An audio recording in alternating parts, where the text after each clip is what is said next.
नमस्ते, मी पल्लवी तुमचं खूप खूप मनापासून स्वागत करते।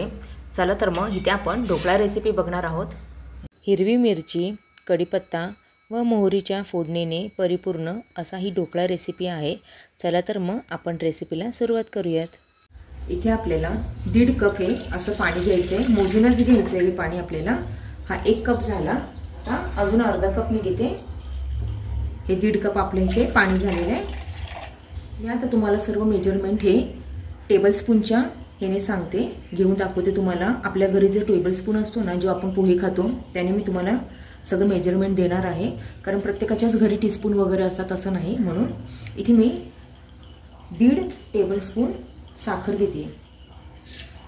इथे मी 2 टेबलस्पून तेल घेते।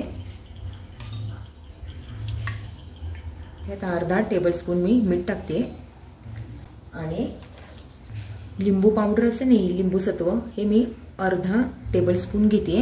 हे जर जास्त तुम्ही घेतले 1 टेबलस्पून तर ढोकळा हा आंबट लागतो, त्याच्यामुळे मी हाफच घेतलेले इथे। आता इथे मी 2 चिमूटभर आपलं हळद टाकते। आपल्याला एवढीच टाकायची म्हणजे त्याच्यावर पॅच पडत नाही ढोकळ्यावर। हे आपल्याला छान आता हलवून घ्यायचंय। लिंबू सत्व हे आपल्याला विरघळेपर्यंत छान ढवळून घ्यायचं आहे, एक 5 मिनिटं। आता अशी चाळण घेऊन आपल्याला 2 कप आपल्याला बेसन घ्यायचं आहे। हे मी जास्त दाबून नाही घेतलेलं आहे, आपलं असं सहज घेतलेलं आहे। 2 कपच्या मापाने घ्यायचं आहे आपल्याला।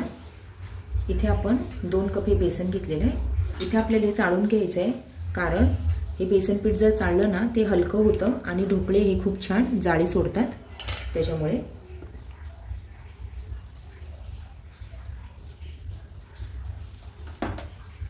आता आपल्याला सर्व हे मिक्स करून घ्यायचे। हे आपले छान हलवून झालेले आहे। आता आपण हे 10 मिनिटांसाठी रेस्ट करण्यासाठी ठेवून देऊया। इथे आपले 15 मिनिटं रेस्ट झालेलं आहे। सोडा आणि बेकिंग पावडर टाकायच्या आधी आपल्याला ही कढई प्रीहीट करून घ्यायची आहे, कारण ते ॲक्टिव्ह झाल्यावर आपल्याला हे मिश्रण पटकन स्टीम करायला ठेवायचं असतं, त्याच्यामुळे। चला तर मग आपण हे प्रीहीट करून घेऊया आधी। पाणी हे प्रीहीट झालं आहे। आता आपण या मिश्रणामध्ये बेकिंग पावडर आणि सोडा टाकून घेऊया। इथे अर्ध्यापेक्षा पण मी कमी बेकिंग सोडा घेतलेला आहे, तुम्ही बघू शकता।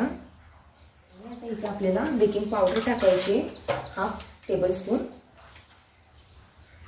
इथे मी 1/2 टेबलस्पून असं बेकिंग पावडर टाकलेली आहे। आता ह्याच्यावर आपल्याला 1 टेबलस्पून पाणी ओतून घ्यायचं आहे।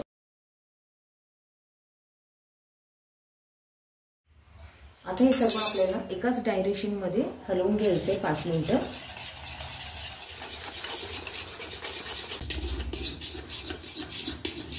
आपला हा सोडा ॲक्टिव्ह व्हायला लागलाय, म्हणजे पीठ आपलं फुगायला लागलंय छान, तुम्ही बघू शकता फ्लफी व्हायला लागलंय।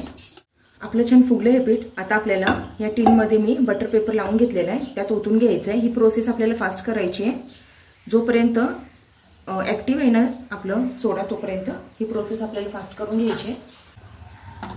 स्टीम करून घ्यायचं आहे आपल्याला हे, तोपर्यंत आपण फोडणीची तयारी करूयात। इथे तर आपल्याला फोडणीसाठी 2 टेबलस्पून तेल घ्यायचं आहे। आपल्याला फोडणी करून घ्यायची आहे। त्यात आता 1/2 टेबलस्पून मोहरी टाकायची आहे। मोहरी छान तडतडली ना, मग इथे आपल्याला 2 ते 3 मिरच्या ह्या बारीक चिरून टाकून घ्यायच्या आहेत। किती तुम्हाला तिखट लागतं त्यानुसार त्या कमी जास्त करू शकता। आता आपल्याला इथे कढीपत्ता टाकून घ्यायचा आहे। कढीपत्ता हा महत्त्वाचा आहे, कढीपत्त्याशिवाय फोडणी छान लागत नाही। आणि हे छान आता आपल्याला असं परतून घ्यायचं आहे, तुम्ही बघू शकता। आता आपण इथे बारीक चिरलेली कोथिंबीर 2 टेबलस्पूनच्या प्रमाणात टाकून घेऊयात। गॅसची फ्लेम मी बंद करून घेतलेली आहे। हे थोडंसं आपल्याला गार झालं ना मग पाणी ओतायचं आहे, कारण आता गरम गरम पाणी ओतलं ना ही फोडणी सगळी बाहेर उडणार आहे, म्हणून 2 मिनिटांनी मी ह्याच्यात पाणी ओतून घेते। अर्धा कप पाणी ओतून घेते। हे आपल्याला हलवून घ्यायचं आहे। पोहे खायचा चमचा असे 2 टेबलस्पून साखर टाकून घेते।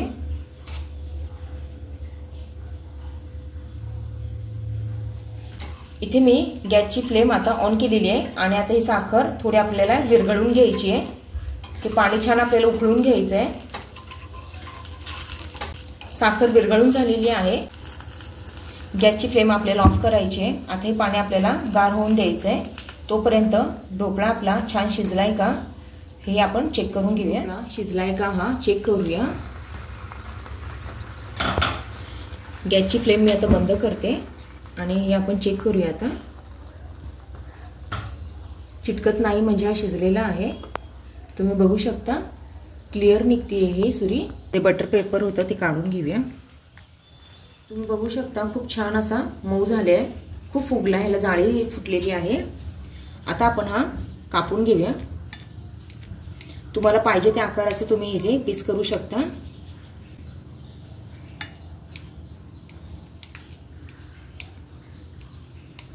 खूपच हा स्पॉन्जी झालेला आहे.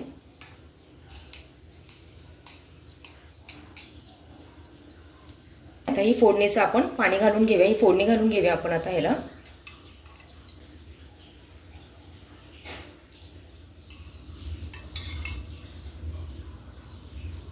हे जे आपण फोडणीचं पाणी केलं होतं ना ते गरम नाही घालायचं आहे, नाहीतर हा चिघळणार आपला जास्त ढोकळा. आपल्याला हे गार झाल्यावरच घालायचं आहे आणि ह्याला थोडं 5-10 मिनिटं मुरून द्यायचं आहे. वरून छान कोथिंबीर आपण घालूया. इथे आपला हा ढोकळा रेडी आहे. तुम्ही बघू शकता ही एक गुजराती डिश आहे, पण सगळ्यांनाच हा ढोकळा खूप आवडतो. लहान मुलांना तर स्पेशल आवडतो. हा हलका फुलका आणि असा टी स्नॅक्स म्हणून हा होऊ शकतो किंवा आपण नाश्त्याला पण हा खाऊ शकतो. तुम्ही बघू शकता ढोकळा खूप मऊ स्पॉन्जी असा झालेला आहे. तुम्हाला मी तोडून दाखवते. ह्याला जाळी पण खूप छान अशी सुटलेली आहे. खूप हा जाळीदार झालेला आहे.